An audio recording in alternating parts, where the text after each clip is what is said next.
Hey guys, welcome back. Today we're introducing Switchblade rails for the GT and GTS platform. This is something that we've been working on pretty steadily for the last year or so, and there are numerous reasons as to why it's taken this long and why I'm choosing this time from a historic perspective to release them. First, I wanted to start with the features, and I want to go back in history a little bit and explain some of why the rails have progressed to the point that they have now. So we'll begin with the features. As with our previous Switchblade rails that we make for the Pint and the XR platform, these rails have multiple angle positions. With the Pint and XR platform, we were stuck with 2 or 3 different angle positions. With these rails, we have 7. And we could have gone with even more, but we found that it was unnecessary, really. These rails have 7 different angle positions from 0 to 9 degrees in 1.5 degree increments. So you've got 0 degrees, then you've got 1.5 degree angle, 3 degrees, 4.5, 6, 7.5, and 9 degrees.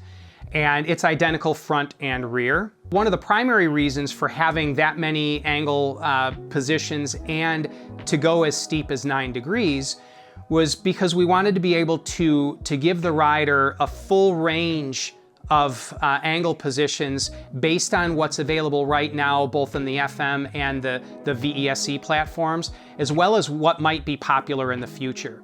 So for instance, this particular board is set 6 degrees nose, 6 degrees tail. This is a GTS Rally Edition that comes from the factory with a little over 2 degrees of nose angle built in. So I have this set at 6 degrees nose, 6 degrees tail. I went into the app and added a few degrees. So now it rides relatively level with 6 degrees nose and tail.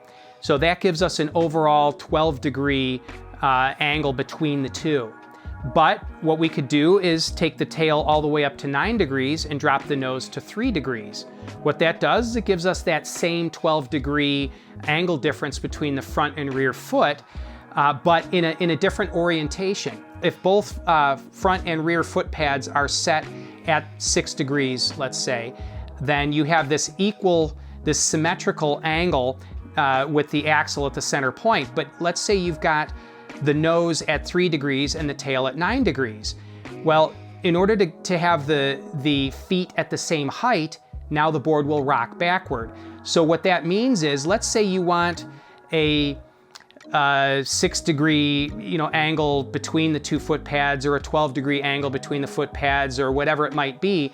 What you can do is you can have the height of one foot or the other altered while having that same 12 degree or 6 degree or whatever combined angle that you're looking for between both feet. This is the reason why we have 9 degrees available both nose and tail. At first, I wasn't going to do that. I was going to have the nose limited to 6 degrees because I figured in the software settings that are available, 6 would be about the limit you could go anyway.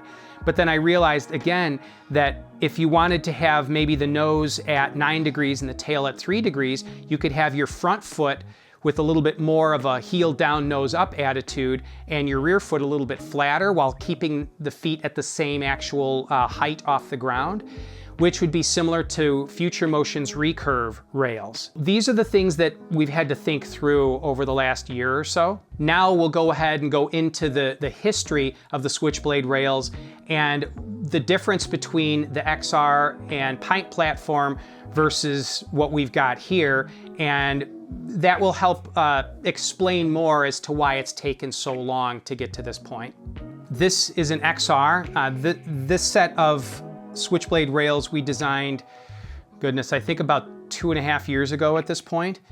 And these rails are, they were the culmination of what we had known at that point between how to make aftermarket rails, what the strength should be, as well as trying to stay within the narrow profile of the XR board. These rails have 3 different angle positions for the rear, 2 different angle positions for the front. What you would do is remove 2 screws from each side and then change the angle, but that angle is changed by a curved trough.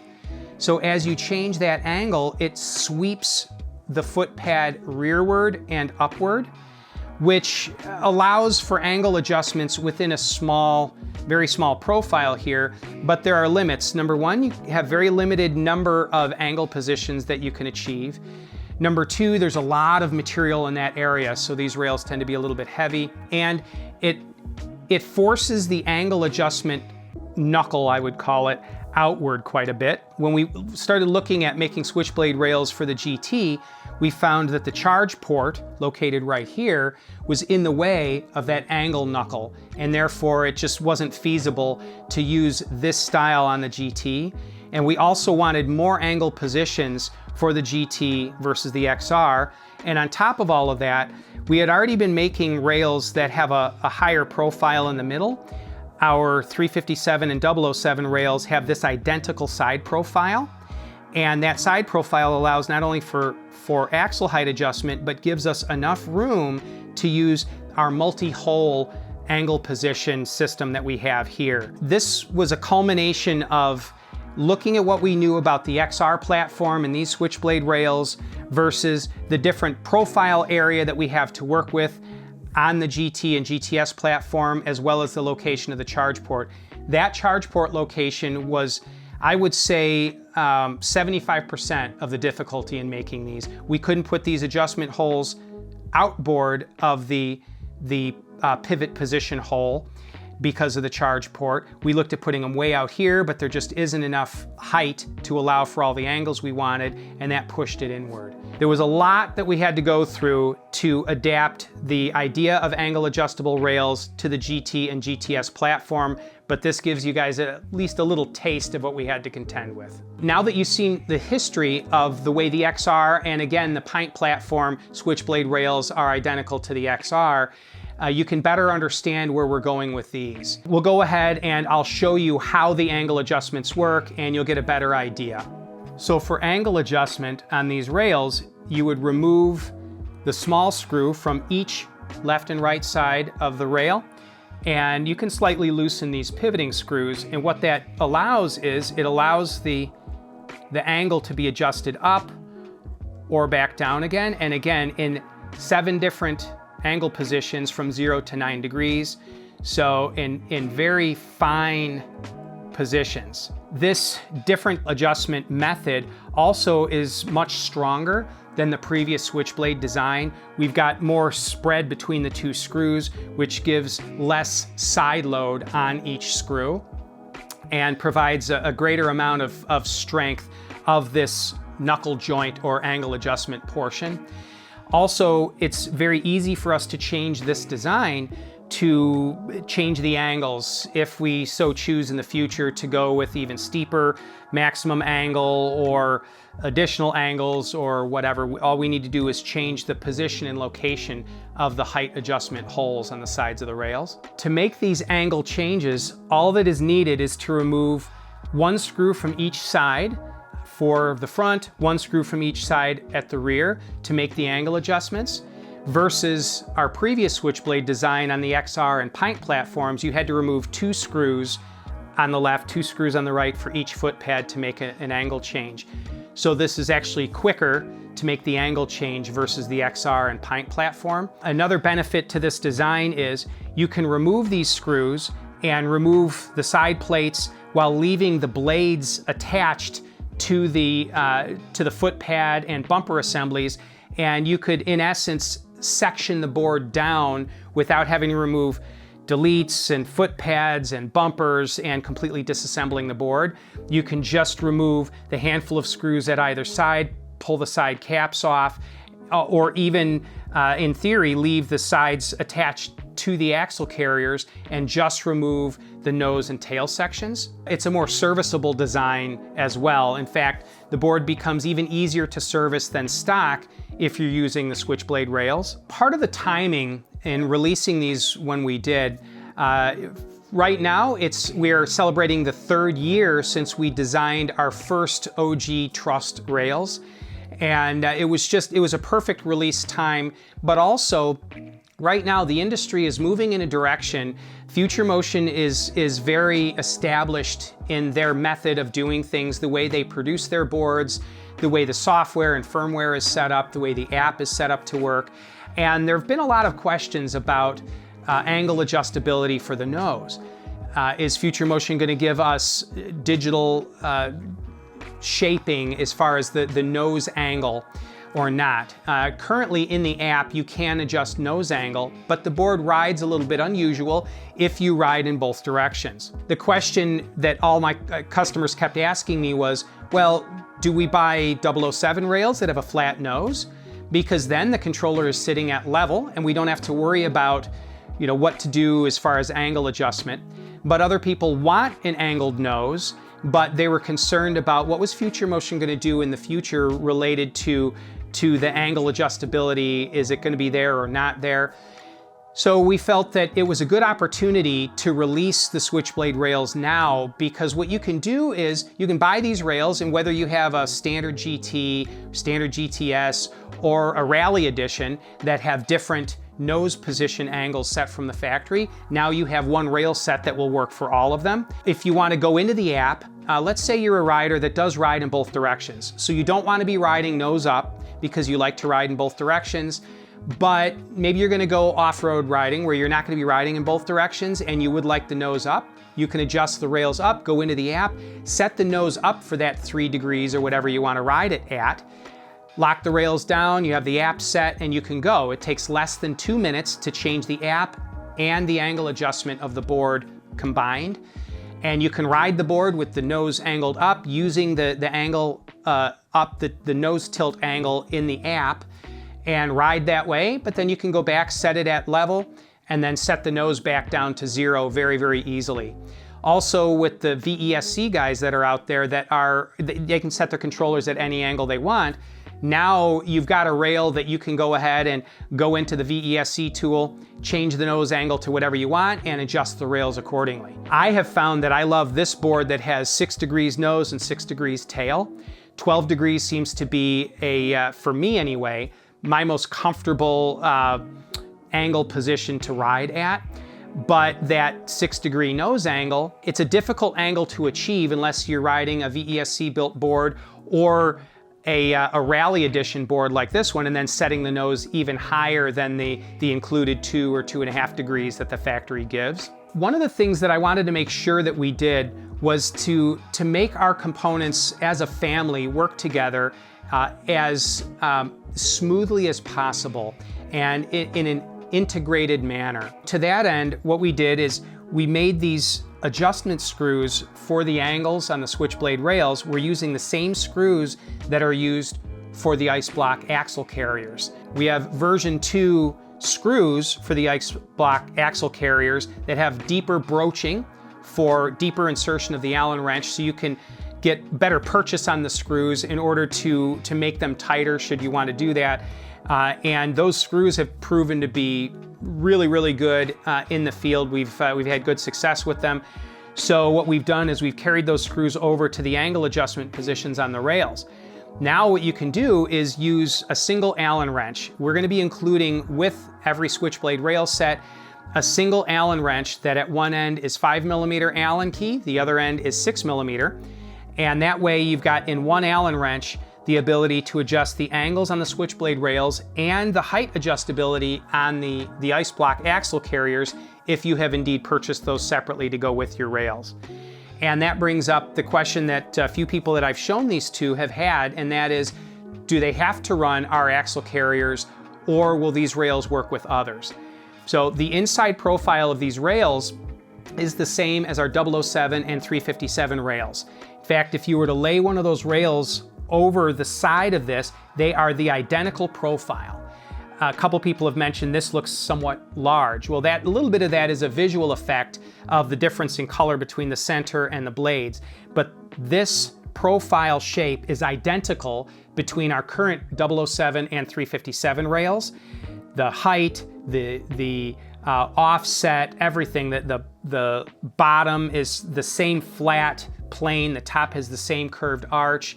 It is identical to the side profile of our other rails. That side profile allows us to have the 2 height settings, even if you're not using our axle carriers. Our ice block axle carriers have 5 separate height positions But if you're using float life axle carriers or even just the stock axle carriers, you have 2 height settings for the outer axle screws. And then again, if you want to use our ice block axle carriers, you can add those on, and those give another 5 positions for a total of 10 height positions then. Now, a number of people have asked, I've shown these rails to my sponsored racers, my dealers, a couple other individuals that give me input on product design.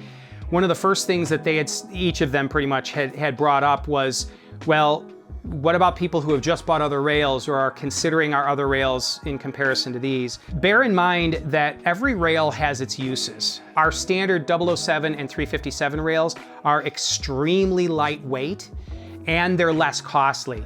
Our current target price for these Switchblade rails is $695, and that price is reflected on just the fact that these are a lot more material than the other rails, a lot more machining time. They come with all the titanium hardware, and our 007 and 357 rails have a $575 price.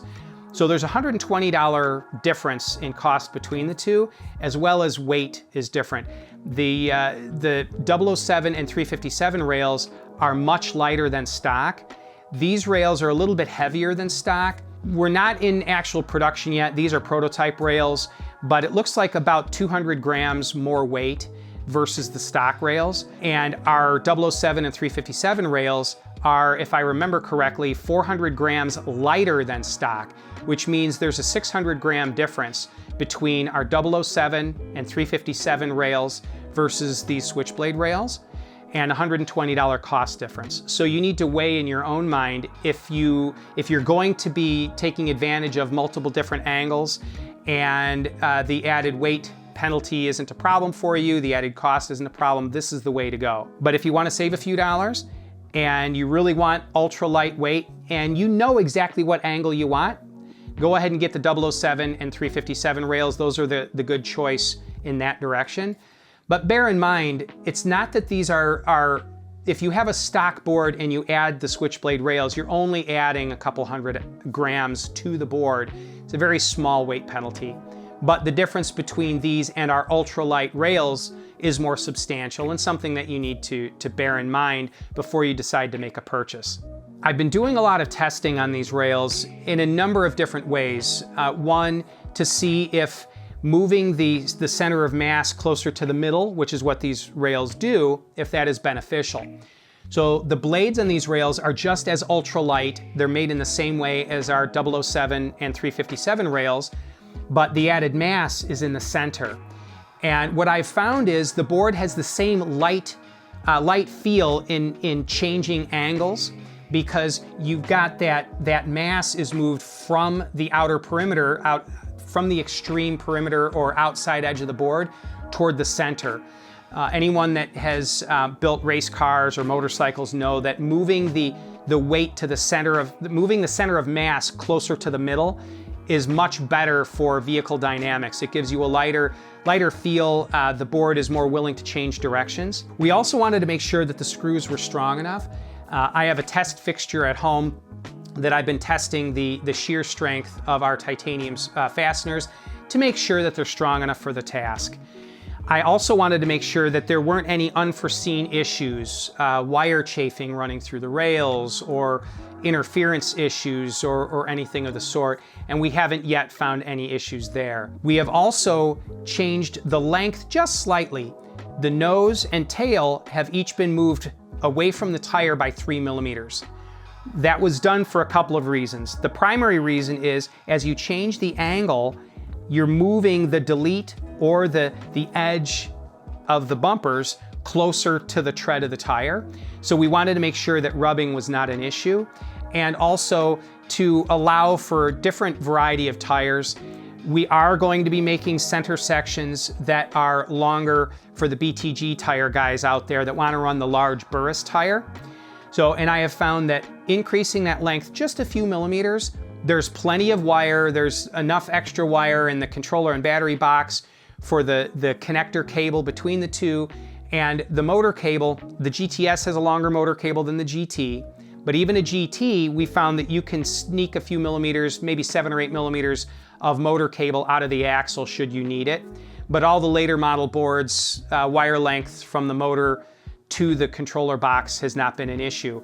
And if you're using aftermarket carriers that rotate the axle at 90 degrees, you end up with a 1/2 inch more wire on the motor side anyway. In ride testing, I haven't found any difference in board feel at all. If I set the angles the same as my fixed angled rails, I cannot feel the added weight of these rails as I ride. And I think the main reason for that is, again, that added weight is in the center of the board. And it's not even that much weight, but what added weight is there is added to the center of the board. And therefore you don't feel it as the board either changes direction in pitch or in yaw. It still feels exactly the same as our fixed angled rails. I hope that you guys are as excited as I am about the future that we're heading as a company. These products that you're looking at on these boards, the Switchblade rails, the billet wheels, our footholds, these are the culmination of the 3 years that we've been in the industry. I spend the bulk of my time each day that I'm not filling orders in design, thinking things through, drawing them up, discussing with engineers that I know and CAD guys and going over production. And it's just, this has been quite a process, but we're really excited to release these rails, show them to you today, begin taking orders, and also for what's coming in the future. We've got a couple other products that are just as exciting as these, not rail related, coming soon.